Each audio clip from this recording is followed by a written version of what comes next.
부서장으로 계셨고, 그 다음에 이제 또 오셔서 또 산업부의 장관으로 오래 계셨습니다. 장관으로 오래 계셨고, 그다음 이제 아주대학에서 강의하시고, 또 최근에는 IPCC, 보고서를 중한 IPCC에서도 이제 보고서를 같이 쓰시는 선임 펠로우라고 해요. 시니어 사이언티스트로서 이제 역할도 많이 하셨습니다. 이제 정년 퇴직하셔서 유비라는 또 회사를 차리셔서 또 많은 컨설팅하고 계십니다. 자, 우리 정영 교수님 앞으로 맞아주시기 바랍니다.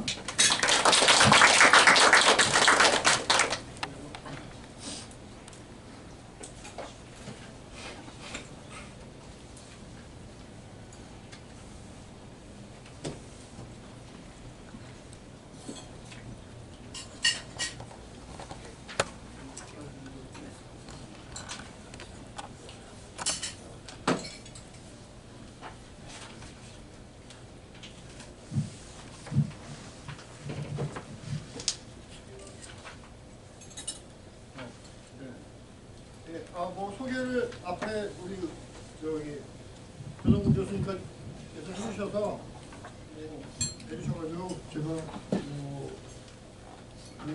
이제 소개 다시 하려고 했는데 사실은 뭐 그렇고 제가 한 20여 년간 한국정부기후변화 협상대표를 했습니다. 그리고 1차 기후변화 국가보고서를 제가 서서 냈습니다. 그리고 그 작업은 사실은 제 처음에 제가 애국문에 들어갔을 때 저 담당 과제 담당 사무관이 계셨는데 그분이 여기 앉아 계십니다. 제가 아주 고생했었습니다. 여러 경우에서 하도 쪄가지고. 거기 나중에 들어가서 별로 안 했어요. 사실은 저는 많이 안 쪘고 어딘지 박사. 내 사수가 하도 개겨가지고 많이 짰습니다. 그 다음에 최근에 나온 6차 보고서 제가 시니어 사이언티스트를 했고, 그 다음에 최근에 네이처에 그 저기 아티클을 갖다 퍼블리시했습니다. 이 6명이 공조해가지고 우리 시니어 사이언티스트끼리 해가지고 공조해서 했고, 그 다음에 뭐 나머지는 뭐 아시고 제가 아직도 사이트에서 안 없어졌어요. IPCC를 보니까 있더라고요. 아직도 IPCC 사이트에. 저게 한 7년 사이클인데 2년에 7년 사이클인데 제가 4년 반 정도 했습니다. 그 6차 사이클.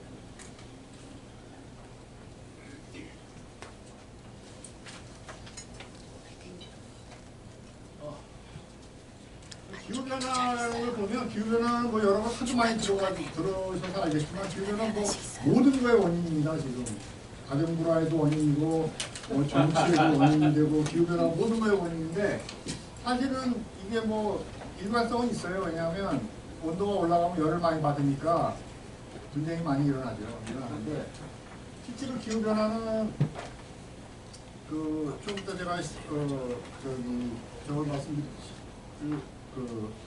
어떻게 시작된지 말씀드리겠지만 이번에 목표는 이겁니다. 이게 우리가 온실가스의 농도가 증가해요. 우리가 온실가스라고 하면 뭐 여러 가지가 있습니다. 기체 뭐 지금 분류하는 거 10몇 가지가 되고 원래 기본적으로 한 6가지 온실가스가 있는데 이 온실가스가 배출되면 대기권에 쌓여요. 근데 쌓이는데 이게 소멸되는 시간이 되게 길어요. 예를 들면 CO2는 200년이 걸려요. 그러니까 200년 전에 배출한 게 아직도 쌓여 있어요. 지구는 크로스드 시스템이에요. 크로스 시스템. 그래서 안에서 우리가 배출하거나 뭐 한 거는 다 거기에 쌓이게 돼 있어요. 바깥으로 못 나가요. 이 막고 있어가지고 이 크로스 시스템에서 이런 온실가스가 배출이 되면 우리가 예를 들면 겨울에 잘 때 블랭킷을 하나씩 덮는 거예요. 저기 담요를 많이 덮을수록 덥죠. 그 담요 역할을 하는 게 CO2예요. CO2하고 온실가스예요. 이게 너무 지금 우리가 담요가 많은 거예요. 사실은 이 담요를 하나씩 걷어내거나 아니면 담요를 우리가 더 이상 만들지 말아야 되는데 담요는 계속 우리가 덮고 있고 그러니까 안에가 뜨거워지는 거예요. 쉽게 얘기하면. 그래서 이거를 좀 줄여보자. 이게 나중에 제가 스티븐 호킹이 얘기한 거 얘기하지만 사실은 인류에 큰 재앙을 가져올 수가 있어요. 그런 징조가 지금 많이 보이고 여러분은 지금 모르지만 지구 반대편에서는 그런 일이 일어나요. 어느 지역은 사람이 갈 수가 없어요. 하도 더워가지고. 하도 더워요. 그런 지역이 생겨요. 물론 우리나라 사람은 가요.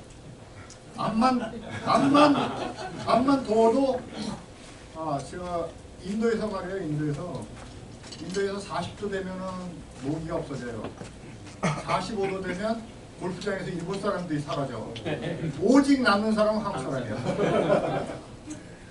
그래서 뭐 크게 문제가 안 될 수는 있지만, 근데 이게 이제 보면은 이 환경이라는 게 사실은 우리가 1960년대만 해도 환경을 생각을 안 했어요. 그 다음에 환경의 피해를 잘 몰랐고, 그래서 처음에 이제 시작된 게 누구냐면 이게 사이먼 스프링이라는 게 있어요. 그 레이첼 카슨이라고 이걸 여러분 꼭 읽어보셔야 돼요. 30페이지짜리인데 안 길어요. 꼭 읽어보세요.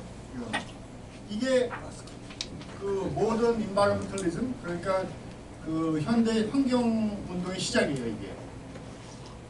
이게 사실은 어떤 사람은 이걸 파워 펜이라고 그래요. 이 글의 힘이라고도 얘기를 하는데, 이 사람이 아주 오랫동안 자료를 조사하고 미국 농구성에 있던 여자인데 자료를 많이 조사하고 그래가지고 과학자들 많이 만나가지고 이걸 쓴 거예요. 이게 핵심 내용은 그거예요.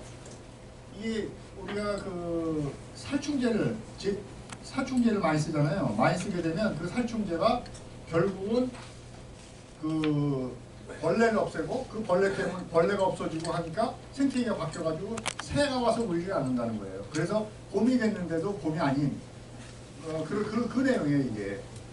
근데 이게 그래서 이제 이거의 주 내용은 DDT였어요.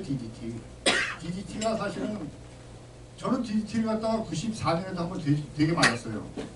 DDT가 뭔지 아세요? DDT가 막 뿌렸어요 옛날에는. 그게 이제 옛날에 그런 게 많았어요. 사람들이 못할 때는. 그러니까 그걸 죽이려면 이 DDT가 굉장히 효과적이에요. 사실 DDT하고 싹 죽어요.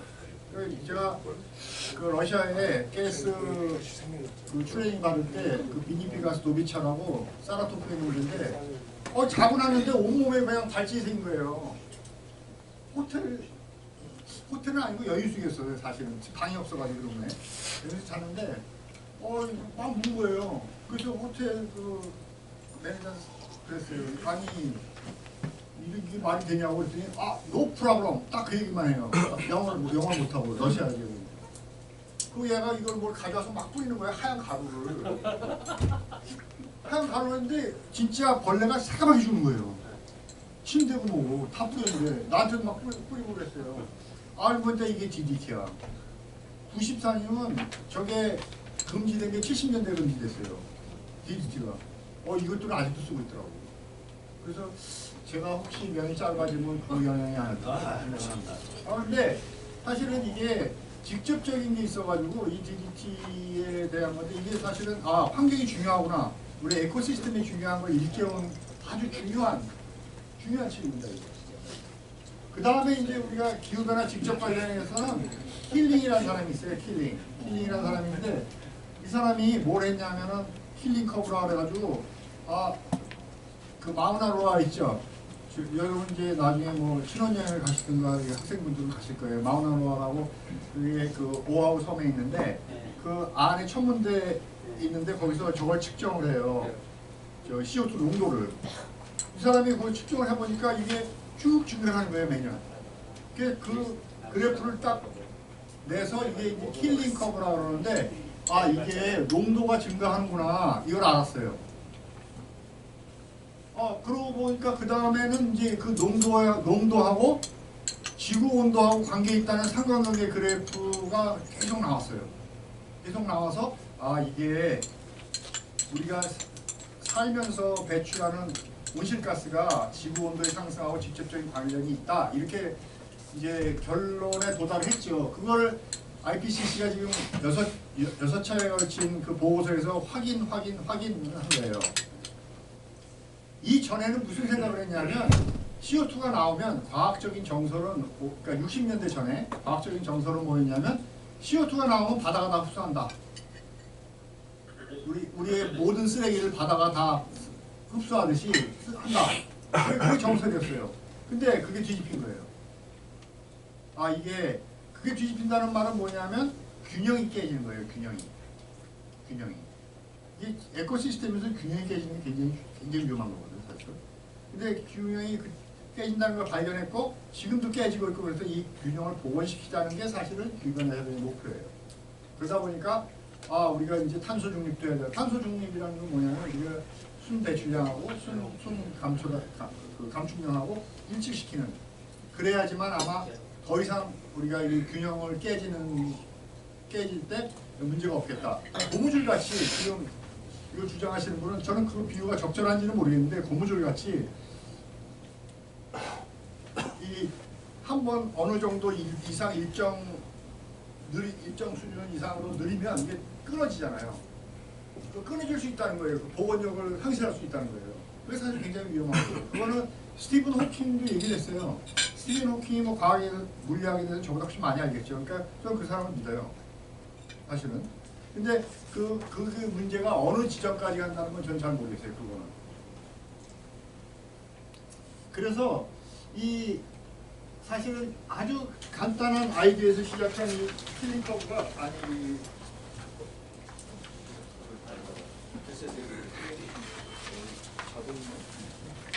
맨 처음에 이 책 표지예요. 이거 인터넷에 보면은 PDF가 다 그냥 프리 PDF로 다 있어요. 그래서 다운로드해서 꼭 읽어보세요.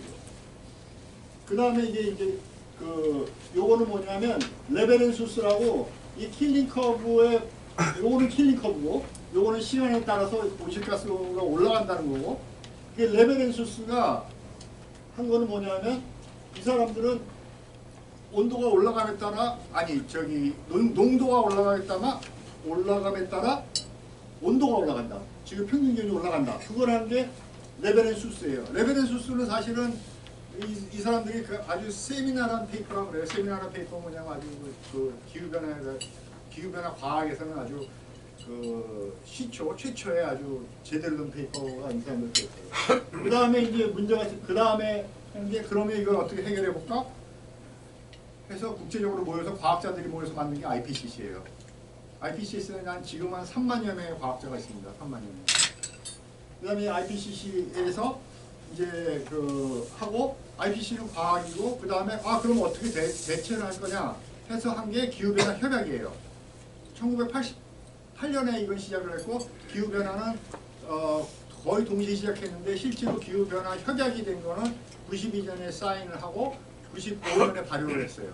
정식으로 기후변화가 된 거는 95년이에요.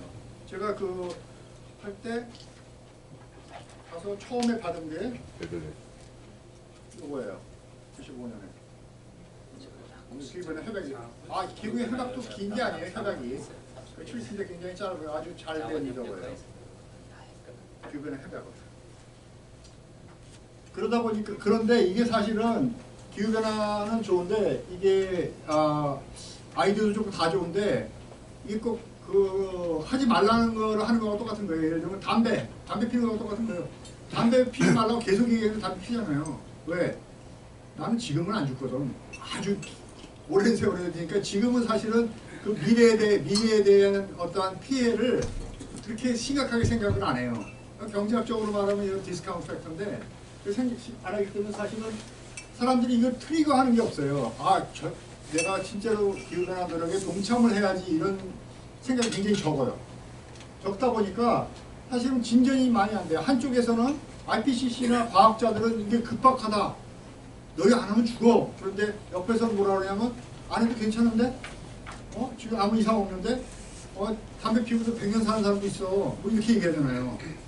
근데 이거는 사실은 어떻게 보면 좀 양쪽이 다 무책임한 말일 수가 있어요. 왜냐하면 처음 이 기후변화 쪽에 있는 분들이 무책임하다는 건 뭐냐면 지금 상황을 고려 안 하는 거예요. 예를 들어 아프리카 국가들이나 그런 나라들은 사실은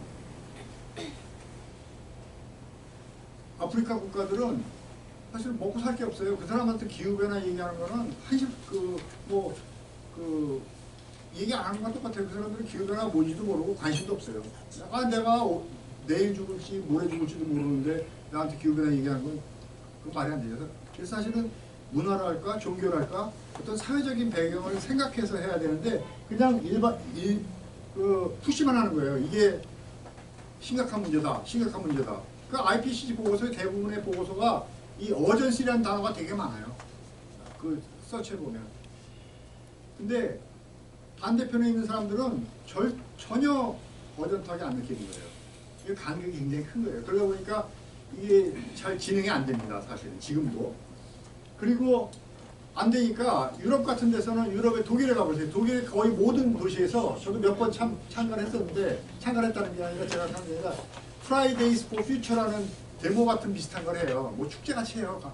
그 독일 뭐 베를린이나 뭐 이런 데 가보면 프랑크푸르트나 가보면 금요일 날 애들이 나와가지고 이 기후변화 환경보호 하자는 걸 해요. 그 Friday for Future인데 이건 그러니까 계속 이 어떤 경각심을 불러일으키고 사람들이 생각만 하는 게 아니라 행동을 하게끔 하는 그런 노력들이에요. 이거 주로 NGO들이 많이 해요. NGO들이.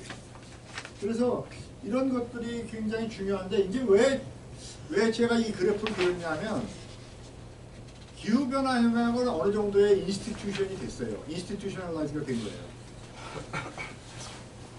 아이디어에서 이미 독일, 유럽 같은 경우는 법으로 다 됐어요. 법으로 됐기 때문에 그 인스티튜션이 됐어요. 미국은 아니에요. 미국은 법이 기후변화 관련 법은 없어요. 하나도 없어요. 다 행정명령으로 왔다 갔다 해요. 행정명령. 그래서 미국은 인스티튜셔널라이즈 된 게 아니에요. 그리고 미국은 기후변화 협약은 인정을 했지만 비준을 했지만 파리 협약 같은 경우도 그것도 파리 협약도 Executive Agreement로 얘기를 하지 트리티라고 얘기를 안 해요. 그러니까 국제법이 아니에요. 미국한테는 국제법이 아니에요. 기후변화가. 파리 협약이.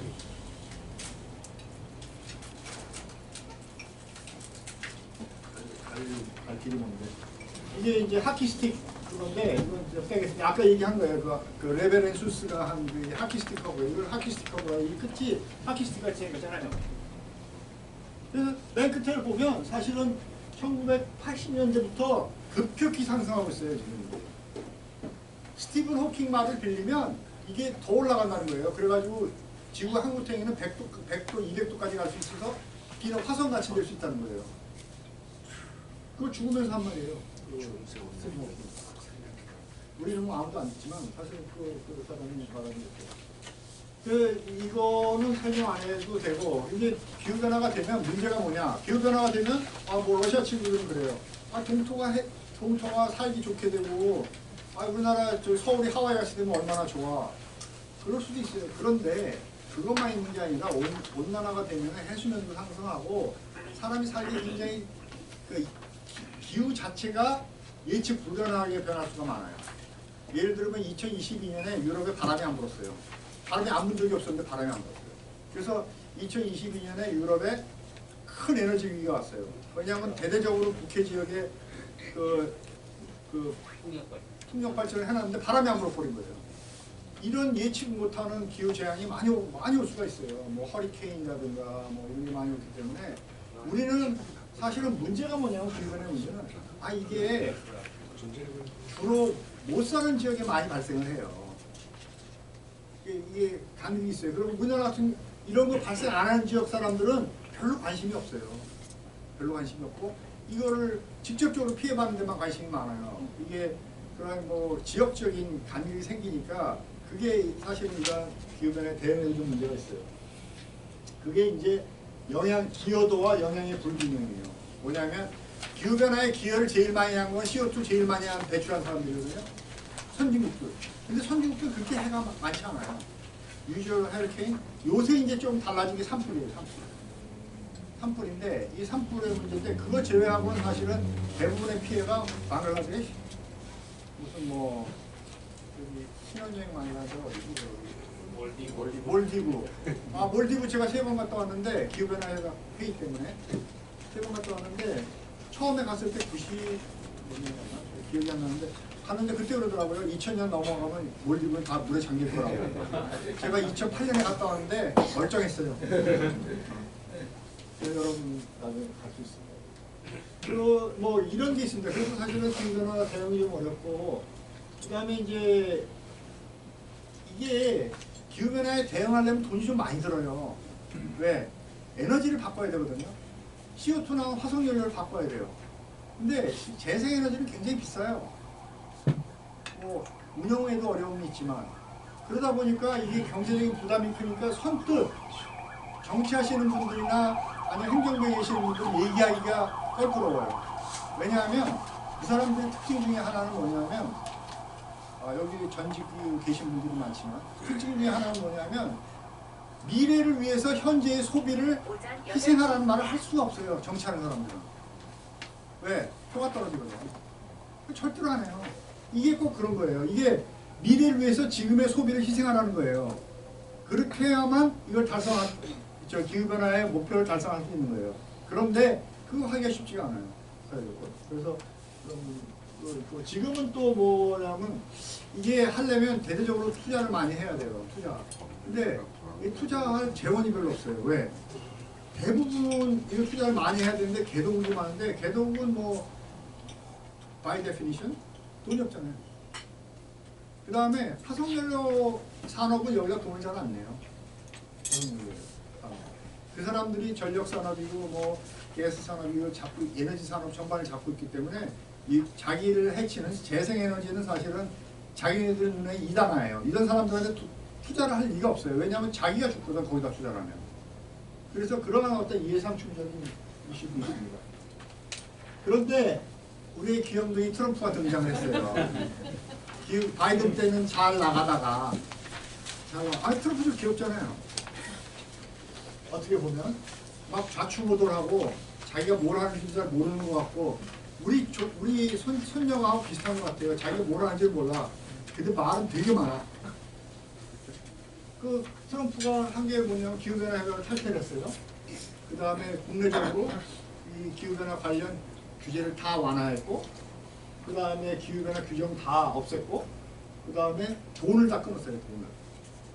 이쪽으로 가는 돈을. 특히 뭐 중요한 건 EPA의 그 수장을 바꿨어요. EPA 수장을 바꾸면 정책이 확 바뀌어요. EPA 수장. 뭐 파리 협정 탈퇴하게 되면 사실은 동력을 잃어요. 미국이 없으면 파리 협정 같은 건 될 수가 없어요. 국제 협약은. 왜 안 되냐면 가장 큰 이유는 이 모든 협약이나 협정은 누가 중간에 경찰이 하나 있어야 되잖아요. 이걸 인포스 할 수 있는 사람이 있어야 돼요. 이걸 강제할 수 있는, 내가 안 지켰을 때 페널티를 주거나 그런 게 있어야 되잖아요. 내가 시험을 보는데, 학생들이 많아요. 시험을 보는데 성적 관계없어. 내가 교수가 성적을 안 주고 내가 원하는 걸 다 받을 수 있어. 그러면 수업에 나오겠어요? 수업 안 듣지. 그냥 뭐 옛날 같으면 제 세대 같으면 당구장 가지. 당구장 가서 안 끝나면 수업도 안 들어오고. 제가 그랬다는 게 아니라 그런 친구들이 많았다는 거죠. 그러다 보면 이게 기후변화, 아까 한 축을 얘기했죠. 과학적인 축하고 그 다음에 외교적인 축을 얘기했는데, 그 외교적인 축이 이제는 유명무실하게 됐어요. 뭐 G7, G20 이거 하게 되면 기후변화 관련 협정을 많이 안 간다는 거 아니에요. 트럼프는 이제 앞으로 거기는. 이거 사실은 굉장히 긴 빠지는 거예요. 그러면 이게 한 트럼프 있을 때까지는, 트럼프가 있을 때까지는 아마도 겨울잠에 들어간다고 보시면 돼요. 동맹에 들어간다. 진행이 안 돼요. 그리고 미국이 빠지면 진행이 안 되는 게 IPCC에서도 핵심 과학자들은 미국 사람들이 많아요. 나사에서 오신 이런 사람들만 펀딩을 안 해줘요. 그럼 그 사람들이 출장을 못 가요. 그럼 진행이 되겠어요? 진행이 안 돼요.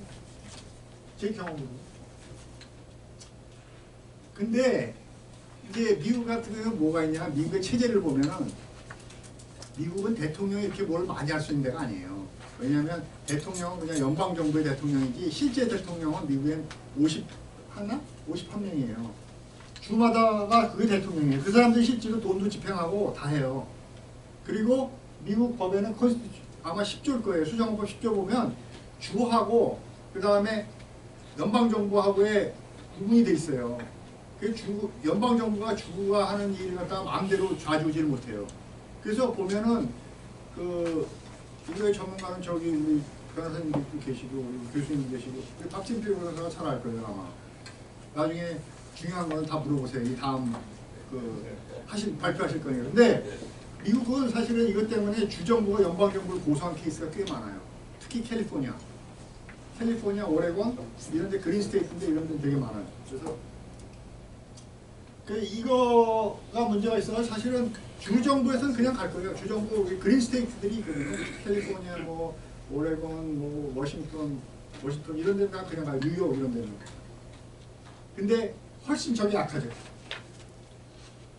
그 다음에 이제 기업들도 문제예요. 기업들도 소비자가 있기 때문에 자기네들이 마음대로 이걸 뭐 스탠스를 바꿀 수는 없어요. 지금은 계속 가요, 그냥. 이 석유 기업들까지도 그렇게 해요. 그래서 이게 시간을 늦추 트럼프의 영향은 뭐냐면 지금까지 온 어떠한 그 기후변화의 모멘텀이니까 이런 걸 잠시 지연시킬 수는 있어도 죽일 수는 없어요. 죽일 수는 없어요. 근데 이 돈을 끊는 게 좀 문제예요. 돈을 끊는 게. 왜냐하면 개도국에 나가던 걸 다 끊어버려. 끊거든요. 지금. 개도국에 나가면. US AI도 끊고 다 끊으니까 개도국에서는 그 기후변화에 대해서는 더더욱 신경을 못 쓰게 돼요. 근데 중요한 건 뭐냐면 개도국이 참여를 안 하면 기후변화는 그 말짱 도루묵이에요. 왜 그러냐면 개도국에서 배출하는 게 지금 한 60% 돼요. 선진국 배출은 40%가 안 돼요. 지금 온실가스가. 계속 거기서만 나오는 거예요. 근데 거기서 안 줄이면 뭐 기후변화에 선진국 암만 줄여도 우리가 넷째로 가도 아무 소용 없어요. 아무 소용 없어요. 그래서 사실 이런 면에서 기후변화가 상당히 백트래킹 한다거나 할 수가 있어요. 그래서 뭐 이런 요약한 거 뭐 보시는 대로. 그 다음에 이거 트럼프가 사실은 일기에서도 했어요. 일기에서 똑같이 했는데 그때는 잘 모르고 그 밑에 참모들이 다 반대를 했어요. 대부분의 참모들이. 그때는 충성파 참모들이 아니라 행정 관료 참모들이에요. 그래서 이 참모들이 반대를 하니까 사실은 세게 못했어요. 근데 이번에는 다 충성파 예스맨들만 있기 때문에 그냥 가는 거예요. 트럼프 심기 보장하시는 분들만 딱 있어가지고. 그래서 아마 요거는 좀 더 심하지 않을까 뭐 이렇게 봅니다. 그리고 뭐 요거는 빼고 화석연료를 많이 하려고 그러죠. 화석연료 많이 하려고 그러는데 뭐 석유, 석탄, 천연가스 이런 거 많이 하려고 그러는데 그것도 쉽지가 않아요. 왜 쉽지가 않냐면 트럼프 입장에서는 그런 프로젝트들은 대부분 10년, 20년, 30년, 40년을 보고 해요. 근데 트럼프는 제가 볼 때는 앞으로 2년이에요. 왜?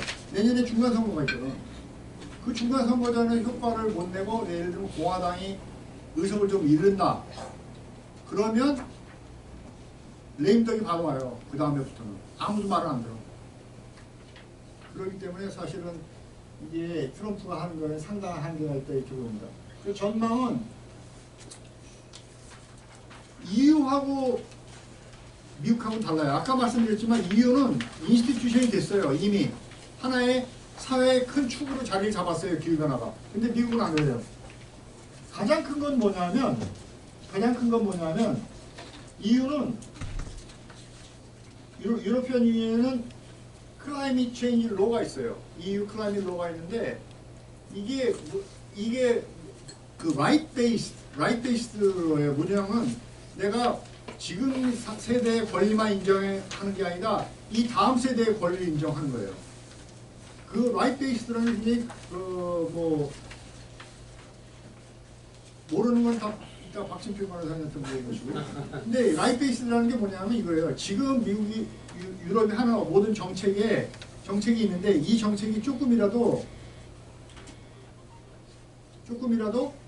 미래 세대에 해가 되면 하면 안 돼요. 그러면 무슨 말이냐면 이거는 지금 유럽이 코밋한 거 있죠. 뭐 온실가스 이렇게 줄이겠다. 그거부터 밑에는 못 가는 거예요. 적어도. 그거보다 밑에는 못 가요. 그러니까 앞으로 전진할 수 있어도 뒤로 후퇴는 절대로 못 하는 거예요. 이 기후변화 관련해가지고. 그래서 이게 상당히 무서운 거고, 그 다음에 이게 정책이 굉장히 안정돼 있고, 그 다음에 카본 프라이싱도 되고 있고, 그 다음에 가버넌스는 확실히 갖춰져 있어요. EU 내에서. 대부분의 국가가 다 그래요. 그 다음에 이 국제적으로 굉장히 파리 협약에 대해서 아주 콘시스텐트해요. 미국같이 들락날락 하는 게 없어요. 미국은 했다가 안 했다가. 그리고 미국은 제가 아까 말씀드렸지만 로가 아니에요. 법이 아니야. 법이 아니니까 제도가 될 수 없어요. 미국은 기후변화 협약이. 미국은 기후변화 협약도 사실은 어떠한 트리티로 국제 조약으로 인정을 안 하고 있어요. 그게 왜 그러냐 하면 미국은 여태까지 한 번도 한 번도 기후변화 협약을 트리티를 인정 안 한 이유가 뭐냐면 미국은 바뀐 게 없어요. 기후변화 협약에 대해서. 약간의 각 정권의 스탠스는 바뀌었는데 미국의 기본적인 틀은 뭐냐면 American lifestyle is not up for negotiation. 이거는 뭐 출처하는 얘기예요. 그 다음에 미 상원에서 기후변화 관련 법은 절대로 미국의 어떤 경제해가 되거나 개도국이 참여하지 않으면 절대로 그 비준을 할 수 없다는 걸 갖다가 했어요. 그게 헤이겔 버드 레졸루션이라는 건데 이게 1997년에 교토 프로토콜 직전에 나왔어요. 95대 0으로. 저는 이게 지금 미국의 어떠한 지조예요. 그래서 미국은 기후변화 협약에 대해서는 간 보고 있는 상태지 코밋한 상태가 아니에요. 미국은. 근데 이유는 달라요. 이유는 마크롱도 그렇고 여러 사람들이 무슨 얘기를 하냐면 폰드라이언도 얘기를 하고 Climate change is non-negotiable. 정반대예요. 정반. 이게 핵심이에요. 이 두 마디가 저는 핵심이라고 봐요. 이 이유하고 미국을 갈라놓는.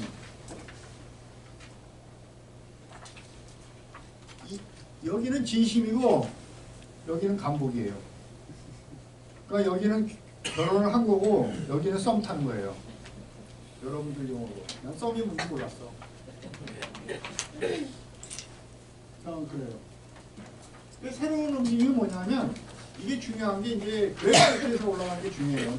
바텀업으로. 근데 미국의 기업들도 엑슨모빌 옛날에 적극적으로 극렬히 반대하던 엑슨모빌 같은 회사도 지금은 몰아섰어요. 나레노드도 최근에 인터뷰했을 때 이거 불변하는 실존하고 그다음 우리가 대응을 해야 된다. 쉘도 마찬가지예요. 쉘은 사실은 재밌는 게 요번에 작년 11월에 무슨 일이 있었냐면 그 판결 받았어요. 너희 안 줄여도 돼. 안 줄여도 돼. 근데 안 줄여도 된다는 판결 받았어요. 근데도 불구하고 쉘은 줄이겠다는 거예요. 여기 판결의 내용은 뭐냐면 왜 기업이 책임져야 되냐 이거예요. 정부가 책임져야지 이거는. 그 판결의 내용이 네덜란드 법원에서 나온 거예요. 최근 나온 거예요. 그래서 사실은 이런 그 기업의 어떤 적극적인 자세, 그 다음에 소비자의 인식 변화 이런 게 지금 작용을 많이 하고 있어요. 그 다음에 우리가 이거 줄일 수 있는 방법은 상당히 많아요. 노 리그레이션이라는 거 돈 안 들고 쓰고 있는데 우리가 잘 안 하죠 사실. 근데 이제 아주 본질적인 거, 여러분한테 본질적인 거 제가 한 30, 40년 하면서 생각해보면요. 본질적으로 우리는 기후를 생각하는 게 달라요.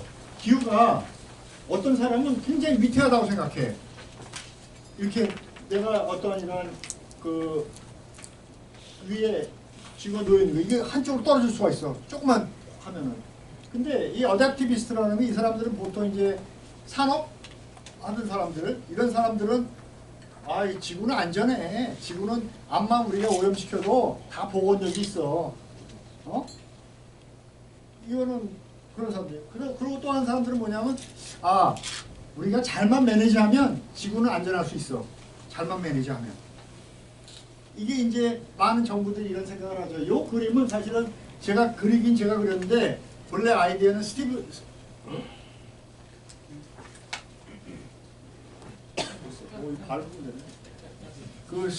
레이너라고 옛날에 바텔에 있던 분이 있어요. 그 한국에도 여러 번 왔었는데 제가 라이드도 주고 저하고 친하게 지냈어요. 근데 이 양반이 이제 옥스포드 가서 그 종신 교수가 됐다가 얼마 전에 돌아가셨어요. 그런데 그분 아이디어예요, 이건 사실은. 근데 맞는 것 같아요, 제가 볼 때는. 사람이 이 바이어스가 없을 수가 있거든요. 그걸 보는 게 그린피스 있는 사람들은 대부분 이런 생각을 가지고 있어요. 그 사람들은 믿습니다예요. 우리도 믿습니다예요. 산업하는 사람들도. 그러니까 이 간격을 줄이기가 굉장히 힘들어요. 왜냐하면 출발점이 다른 거야. 문제를 보는 시각이 다른 거예요. 우리가 보통 얘기할 때 글래스가 하프 풀이냐 하프 엠티냐 얘기하잖아요. 그렇죠. 사람들이 다 다르다는 거예요. 근데 이런 거를 다 어떻게 좀 아울러서 우리가 대응해야 되는 문제이기 때문에 사실은 쉽지 않은 문제죠. 그래서 이거는 이게 정파적으로 다르고 그 다음에 그 방송마다도 달라요. CNN 같은 경우는 아까 같은 그 인바로멘탈리스트예요. CNN하고 가디안 아주 대표적으로 그 다음에 팍스 뉴스는 트럼프. 기후변화에 가면 그런 뉴스가 주로 나와요. 팍스하고 그다음에 워싱턴 포스트도 조금 그쪽이에요. 약간 그 콘서버티브한 쪽이에요. 공화당 쪽. 왜 달라요? 그 다음에 뭐 교육 이것도 마찬가지고. 그 다음에 어떤 경제적인 이익, 그 다음에 종교적인 것도 다르고. 뭐 이게 많이 다른데 이거 보면 이 아티클을 읽어보면 종교적으로도 상당한 차이가 있어요. 이 지구를 보는 거.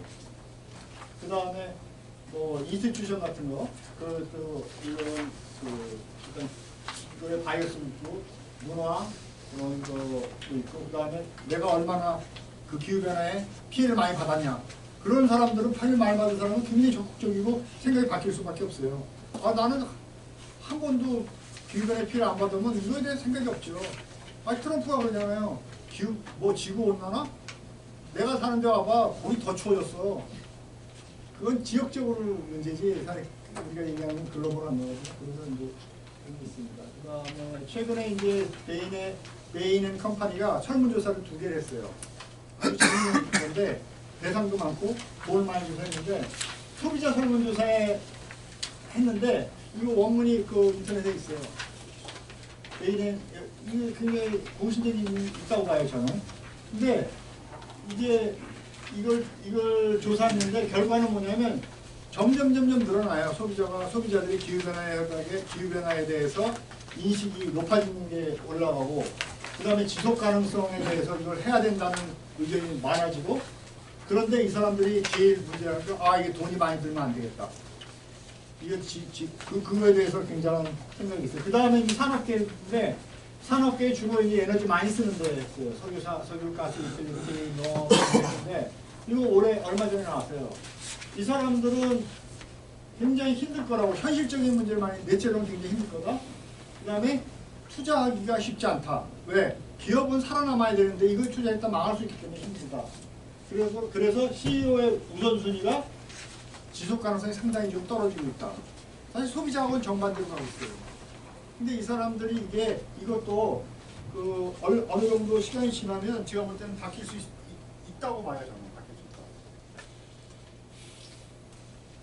그 다음에 이제 뭐 제가 지난 시간이 벌써 지났습니다. 지나서 여러 가지 얘기를 하면 이게 아까 그 아메리칸 라이프스타일인 딕 체인이라는 사람이 있어요. 처음에 한 게.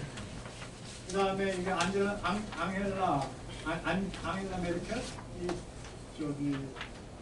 이것도 독일 환경부 장관한테 제가 봤었어요. 왜냐하면 독일에서 캅1을 했거든. 그때 가서 봤는데 그때나 지금이나 똑같이 생겼으니까 안 늙었어요. 아니면 그때 많이 늙었거든요. 이 사람이 한 말이에요. 그 다음에 이제 유로피안 유니언에서 이게 폰더라이언 우스라 폰더라이언이 한 말이에요. 넌 유쇼블하다는 거. 그 다음에 스티브 라이언이 한 말, 이거는 좀 약간 테크니컬을 좀 빼겠습니다. 그 다음에 스티븐 호킹이 얘기한 게 있어요. 기후변화에 대해서. 뭐라 했냐면, we are close to the tipping point where global warming becomes irreversible. Trump's action could push the Earth over the brink to become like a Venus with a temperature of 250 degrees and waning sulfuric acid. 이게 250 degree가 셀시어스가 아니라 파렌하이트예요. 파렌하이트니까 저기 한 몇 도 되나? 4분의 되니까 한 100도 좀 넘겠네. 100도? 100도 넘겠네. 이게 스티븐 호킹이 한 말이에요. 축구전이 한 말이에요. 이거 포함되시면 빼겠습니다. 제가 오늘 드린 말씀의 핵심은 뭐냐면 기후변화 핵심은 뭐냐면 기후변화의 어떠한 흐름은 계속돼요. 잠시 중간중간에 이 영어로 말하는 히컵이라고 하는데 이 딱꼭지를 하는 거예요. 딱꼭지를 좀 크게 한 게 트럼프예요. 2번.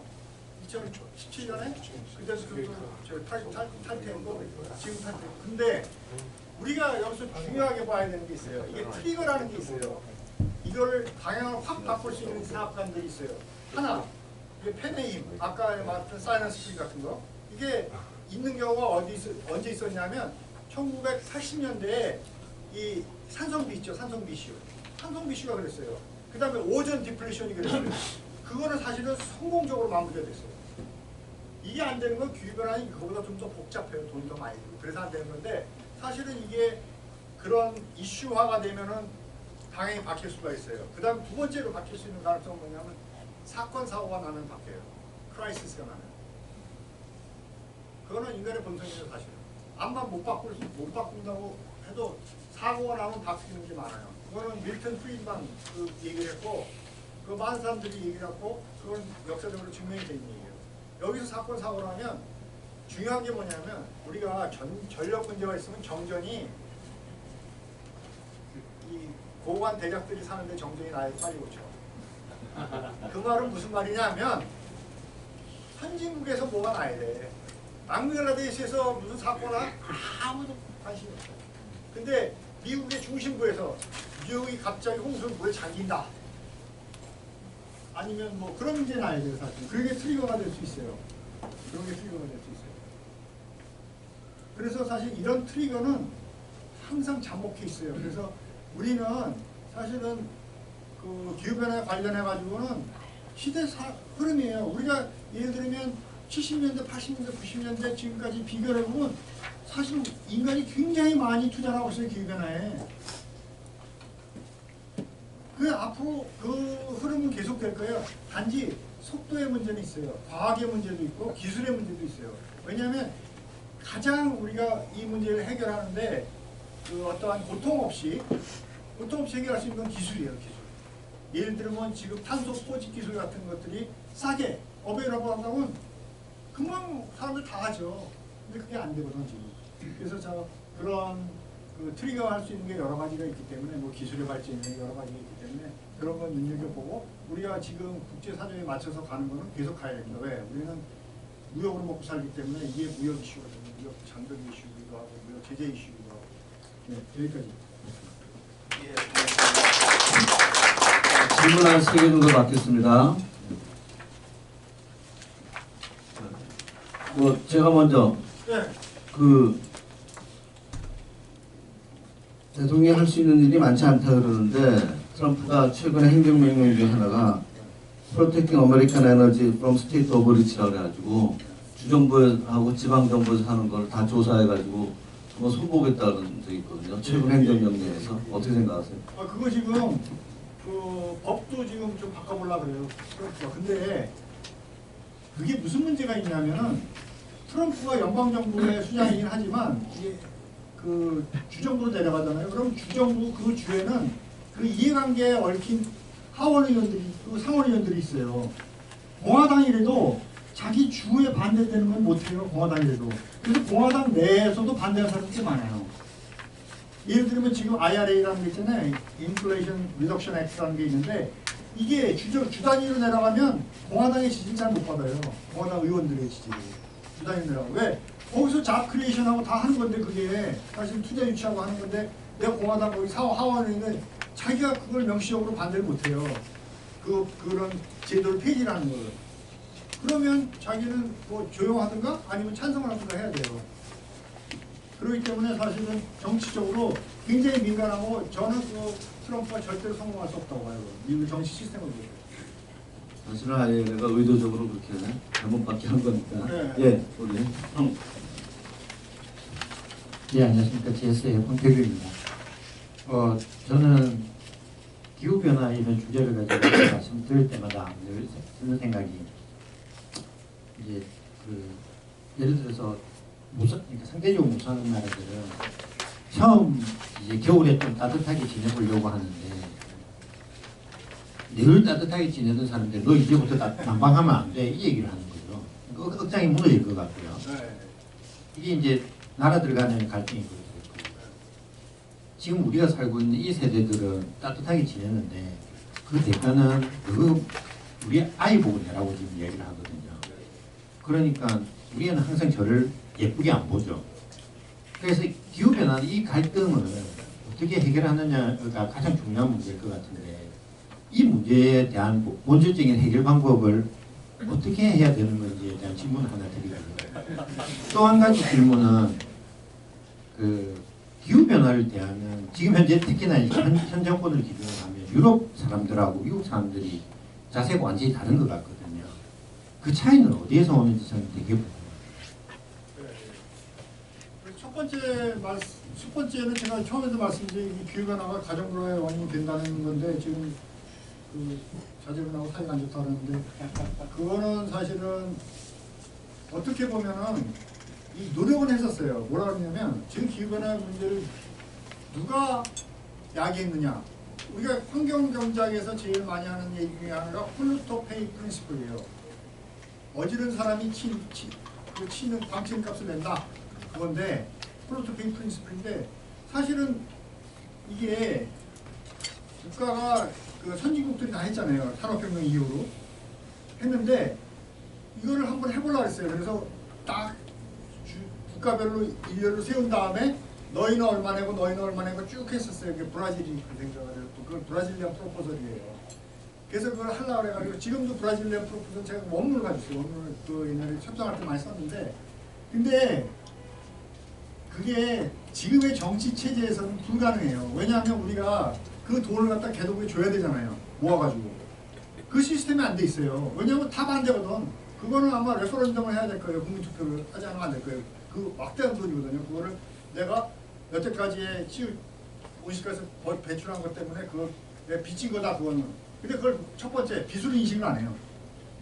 빚으로 인식을 안 해요. 그리고 내가 왜 줘야 돼?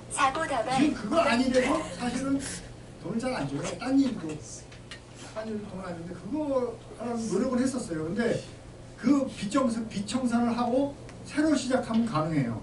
근데 그 빚청산이 안 돼가지고 아직도 그 논의를 갖다가 기후변화 협약된 데부터 지금 파리 협약이 또 나와요. 그게 뭐냐면 히스토리컬 리스폰서빌리티라고 해요. 근데 그게 정산이 안 됐어요. 빚정산이. 그래서 굉장히 어렵고 그 다음에 두 번째 말씀 그 저도 상당히 고민하는 중이에요. 고민하는 바인데 왜 미국하고 유럽하고 이렇게 다르다? 유럽하고 미국하고 근본적으로 다른 사회예요. 다른 사회가 뭐냐면 그 유럽은 정착된 사회고 얘들은 다 그 이민자 사회거든요.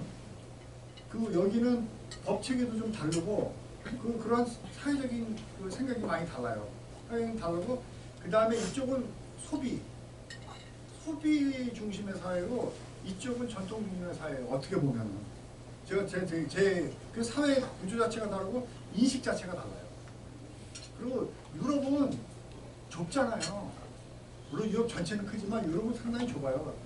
미국보다는.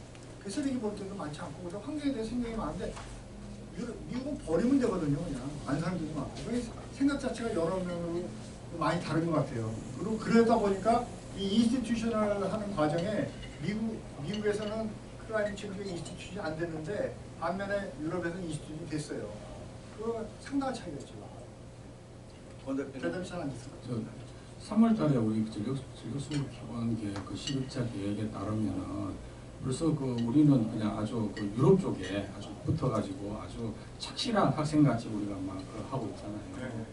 기후 변화에 우리 열심히 잘합니다라고 이렇게 하고 있는데 근데 지금 아까 교수님 설명에 따르면은 아마 앞으로 4년간은 겨울잠 잘 거야 이렇게 말씀하셨고 네. 그 이유가 제일 그 경찰 역할을 해야 되는 미국이 안 할 거고 그다음에 그 개도국이 60% 차지하는 애들이 안 따를 거고 그런데 유럽이 아무리 한다고 해도 지금 뭐 전 세계가 트럼프 25% 관세 때문에 휘청거리는데 뭐 기껏해야 뭐 유럽이 뭐 관세 올려봐야 뭐 철강 같은 거 몇 프로 또 올리는 이런 수준인데 뭐 우리가 뭐 그것 갖고 충격 받겠습니까? 그래서 제 생각에는 겨울잠 자는 4년 동안은 우리도 같이 겨울잠 자야 되는 거 아니냐? 왜 우리만 남들은 겨울잠 자는데 왜 우리만 열심히 공부해야 되냐? 제가 그 이야기를 뭐 좋은 아기먼트신데 이런 거예요. 우리나라가 말 잡는 학생은 많은데 뒤로는 아무것도 안 해. 말만 잘 들어 앞에서. 겉으로만. 그런 게 많아요. 정부 뭐 실제로 하는 건 별로 없어요. 근데 그거는 사실은 도덕적인 문제예요. 앞집에 사는 내 친구가 걔가 뭐 거짓말도 하고 뭐 담배도 피우고 많이 한다 그래서 나도 그렇게 해야 된다는 건 아니죠. 사실은 이게 어떻게 보면 지구에 대한 어떠한 저게 경제적인 것도 있지만 경제적인 것만 생각하면 하나만 떼면 그렇게 해도 돼요. 그런데 이게 사실은 지구에 대한 어떤 그 하나의 인간의 의무, 휴머니티의 의무 그런 거를 생각하면은 우리는 남들 하는 만큼은 해야 돼요. 내가 남들보다 뭐 중풀나게 더 뛰어넘을 수는 없지만 남들만큼 해야 되지 않을까.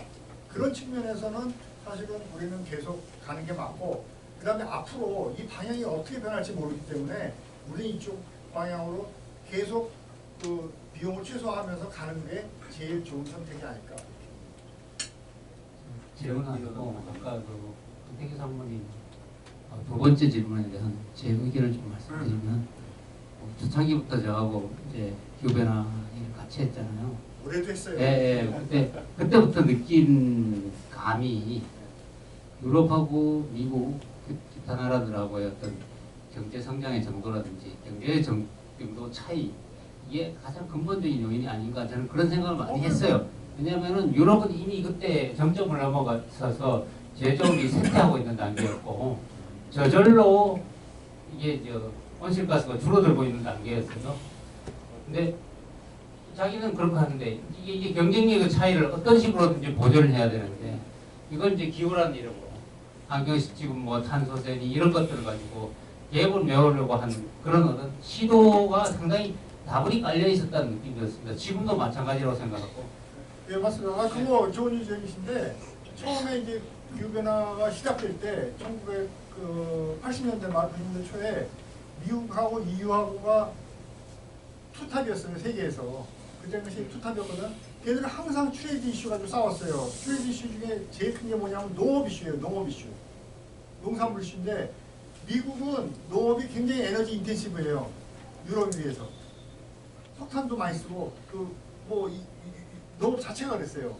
그래서 이게 미국은 기후변화를 안 하려고 했는데 사실은 1988년에 미국에 대가뭄이 왔어요. 그 농민들이 아우성 쳤어요. 그래서 사실 타결이 된 거예요. 어떻게 보면 기후변화가. 그런 관점에서 보면 그것도 일일이 맞습니다. 자, 우리 윤 후보자님께서 하신 말씀이 이유는 지들이 하기 편하니까 이제는 뭐 하자는 거고. 자, 마지막 제가 하나 질문하고 있어요. 딴 게 뭐냐면은 이게 CO2하고 지구 온도 올라간다는 얘기는 뭐 상당히 입증이 됐다는 얘기는 하잖아요. 그럼 문제는 과연 우리가 줄인다 그래야지 이거 막을 수 있는지는 입증됐어요. 난 그걸 잘 모르겠어요. 입증이 됐죠. 코로나를 통해서. 근데 그러면 좀 떨어졌어요? 아니요. 그게 아니라 코로나 때 우리가 한 8% 줄였거든요. 이게 코로나 때 나가지고 우리가 그 온실가스가 한 8% 줄었어요. 코로나 나와서. 근데 그런 고통을 앞으로 한 30년만 견디면 돼요. 아니 제 말씀은 그래서 지구 온도가 떨어졌냐고. 안 떨어졌죠. 그거는 증명이 안 돼요. 그러니까 그건 아직 증명이 안 된 거예요. 자, 옹 교수님. 또 질문하냐고 들으시죠. 저는 처음이니까. 그리고 이제 여기서 이제 중국 이슈가 좀 궁금한데 중국이 한 3분의 1, 한 400억 톤 되죠 우리 전 세계. 작년에 한 120억 톤 됐고 미국이 60억 톤, 우리가 한 6억 톤. 우리나라 20배 정도 세계 최대의 중국인데 중국이 기후변화에 있어서 어떤 이니셔티브를 좀 잡을 미국이 대처해가지고 그럴 가능성이 있는 건지 그리고 한계가 있다면 왜 그런 건지 뭐 중국이 사실 적극적으로 할 수가 있잖아요. 그 부분에 대해서 어떻게 좀 생각하십니까? 중국은 전통적으로 옛날에 기후변화 협약하면 공쇼콩이라는 사람하고 그 다음에 외교부 차관, 지금 외교부 차관 됐어요. 가방 못 찾은 친구들 좀 차관 됐어요. 근데 그 두 사람이 나왔어요. 그러면서 하는 얘기가 무슨 얘기를 했냐면 그게 아직 제 귀에 하도 많이 얘기해서 뭐라 그러냐면 회의장에 와서 중국의 아주 브로큰 잉글리시로 그것도 중국의 에미션은 서바이벌 에미션이고 저기 유럽이나 선진국의 에미션은 럭셔리 에미션이라고 럭셔리 에미션. 아니 그 공쇼콩이라는 사람이 외교관을 40년인데 자기가 맨 처음 외교관 됐을 때는 중국인하고 서양인하고 들어가는 문이 달랐다는 데요. 상해에서. 그 사람이 굉장히 오래된 사람이에요. 아주 유명한 사람이에요. 영어는 완전히 브로큰 잉글리시야. 근데 알아듣기는 알아들어. 그렇죠. 제가 그 양반하고 사진 찍은 것도 있고 그래요. 하도 많이 봐가지고. 근데 그 양반이 하는 게 중국은 아직도 서바이벌의 경제 서바이벌을 생각하지 이 럭셔리한 아직 스테이지가 아니에요. 그래서 중국은 계속 갈 거예요. 그래서 인도도 그렇고 인도도 최근에 뭐 2060년에 그 넷째로 한다고 그러잖아요. 탄소 중립한다고. 저는 그게 2600년으로 들려요. 인도 가보세요. 나는 그게 2600년으로 들려. 타지마할인데 아고라를 제가 한 몇 번 갔었는데 옛날에 거기 가보세요. 아직도 우마차가 끌어. 우마차가 다니고 옆에 차도 다니고 거의 2600년 되면 가능할 거예요. 2060년이에요. 자, 여기서 마치겠습니다. 자, 큰 박수 부탁드립니다. 자, 우리 한 10분 쉬고요.